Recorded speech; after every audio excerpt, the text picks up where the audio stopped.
All right, I'm thinking this is going to be a quick one. We got a convertible brake handle here. Customer states that it runs, but it's a little low on power. And by the way, I think we're just missing a bolt here. Spring seems to be okay.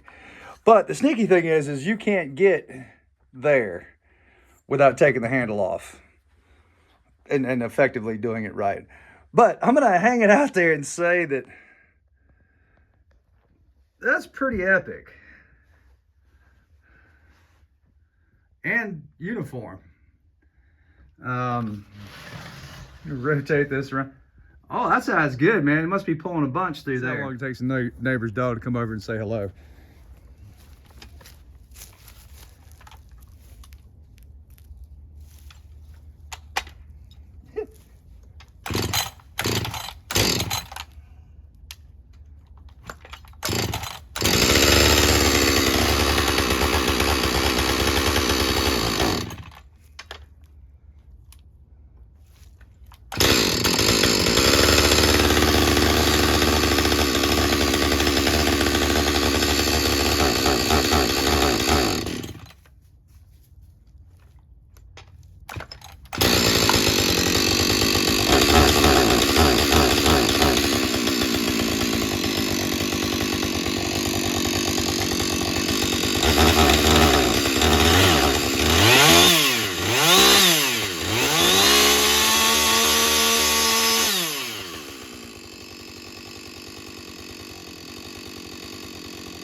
I think the brake was dragging too. Let's take a look at that.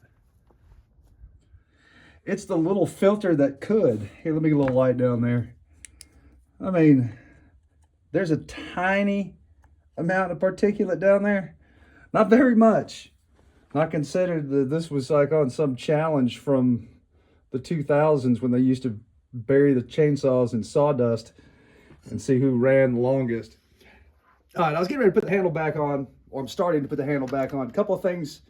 New brake handle's on. Any monkey can do that. I mean, it's just, take this shield off and then stretch a new one over it and put the bushings back on the inside and tighten that down. That's easy peasy.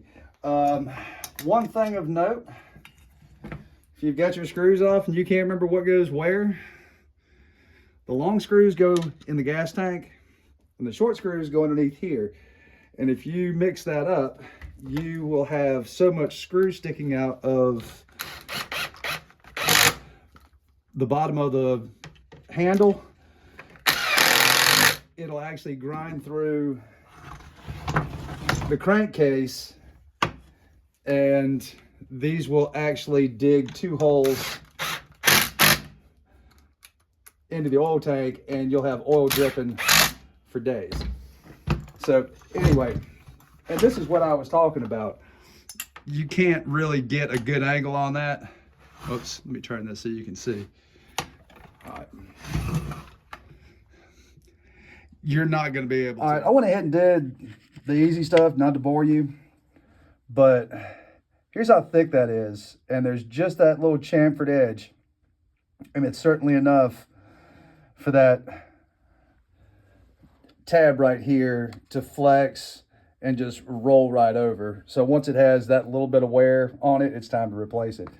All right, I'm going to try and do one take of this. This may not make it into the video, but just make sure that this is all the way down so that retracts. This is a new spring. It came in the kit, and it's about 1/8 of an inch, maybe 1/4 of an inch longer than this one. The smart thing to do would be replace the old one, because I don't think that's going to break. But because it's a safety, life-saving stuff. Nope. Almost. Nope. Grab it with a little bit less.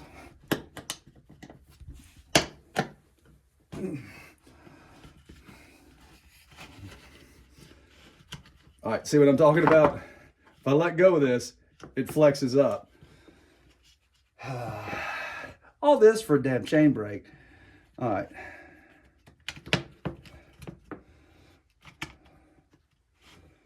Boy, that doesn't feel like it's down there too good. What we got?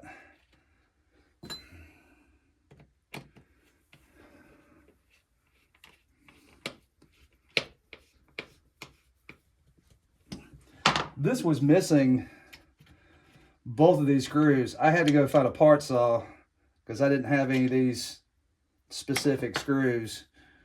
So, come on.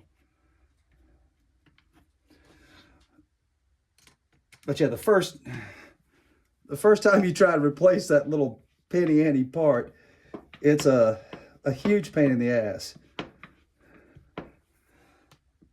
Okay, now I feel comfortable.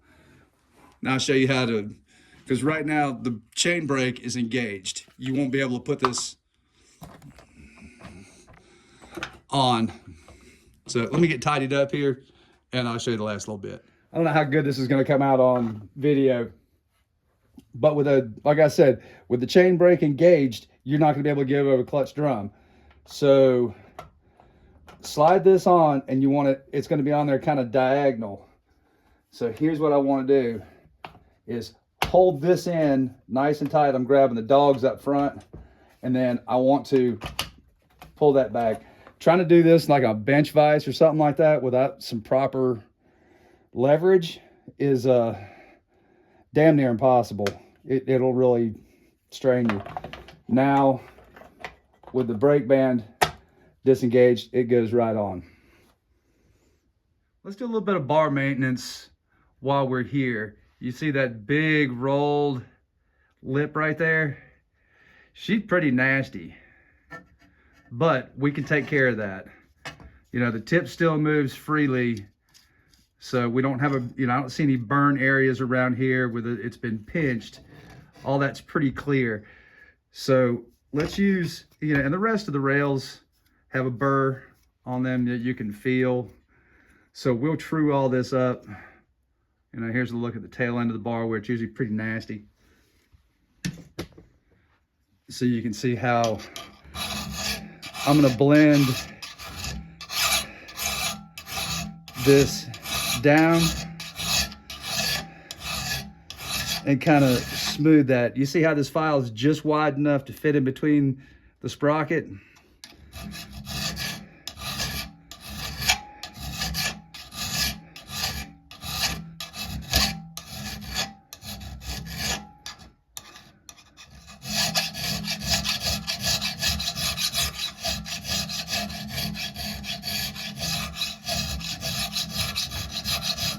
You get the idea.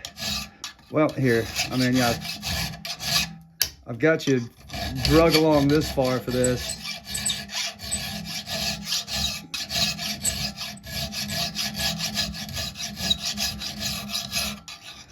And then I'm gonna work back up this way and blend that transition. So that's not too bad. So here's how this bar rail dresser works. I'm gonna center this up just a little bit better.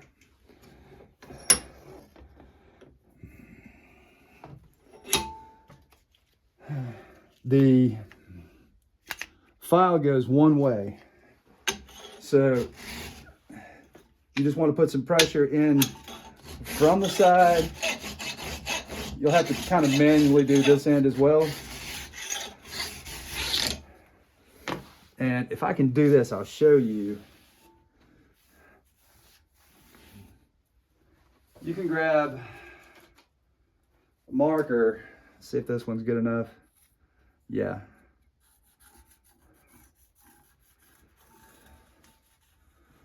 And that way you'll be able to see, I don't know how well this blue is going to show up, but the shiny and this poor man's dicom right here.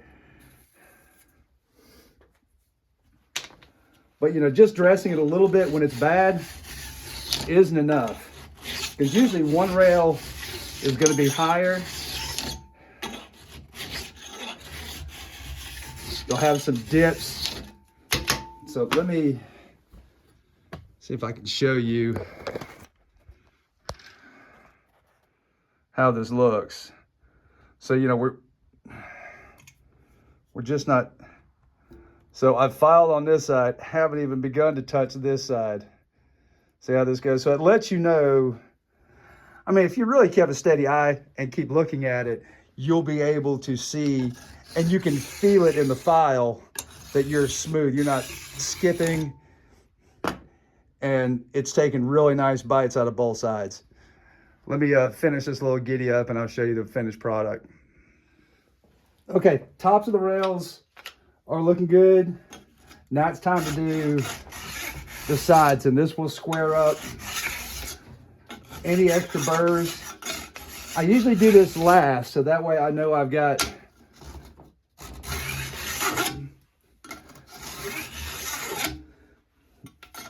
any ugly off of here.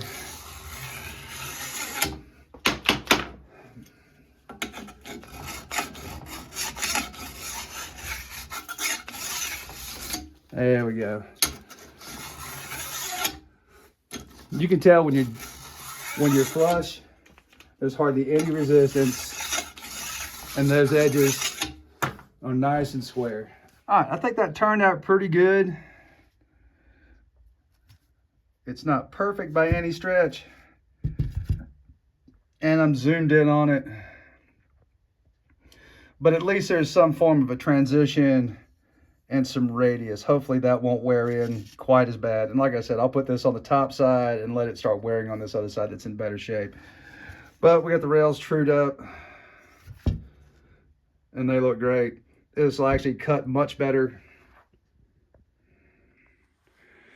And all said and done, that was like 10 or 15 minutes. And this was in pretty rough shape. Oh wait, but there's more. So I flop it around and the saw's still got a lot of jiggle to it. And I'm like, oh. So I looked right here and the screw's missing. I'm like, okay, no problem. I'll just throw a fresh screw. I reached and got the proper spare screw. And she just ran in there and wallered around. So anyway, another anti-vibe. All right, took the saw outside, runs like a champ. I did put a new fuel filter on it. The old one was pretty dark colored. Somebody asked me, sorry, I got wood chips in my shirt. Somebody asked me, you know, how often should I replace my fuel filter? There's two things. Usually once they get kind of grayish in color. And then the other thing is, it's most important whenever you change out a fuel filter, dump the tank, take some compressed air, get outside, and flush out the tank all the crumbs. Don't throw a brand new fuel filter in this tank. You know, shine a flashlight down there. There's all kinds of stuff floating around in there. Flush the tank out, tank clean, put the new fuel filter on, then you can pick up and run. And that way you don't put extra duty on a brand new fuel filter. Maybe I was a little hard on Huskies. You know, if you're a Husky owner, just know that, you know, every day you need to at least check your screws, make sure everything's tight. You haven't lost something, something hasn't backed out. I don't know why Huskies rattle screws loose, but it's a thing. And if you own a Husky, you know what I'm talking about. And if you own a Steel, you know the jokes. So, all right. This is another case of just run it until it just, you can't use it anymore. And that's what sucks. You know, I mean, this could have just been, you know, regular maintenance 6 months ago. Or, you know, 3 or 4 months, I don't know. But, you know, with everything that it needed, you know, the repair bill is kind of steep, but there isn't anything that I did that didn't have to be done. How's that? Hope you enjoyed this. I'll see you on the next one. So much for this being a quick video.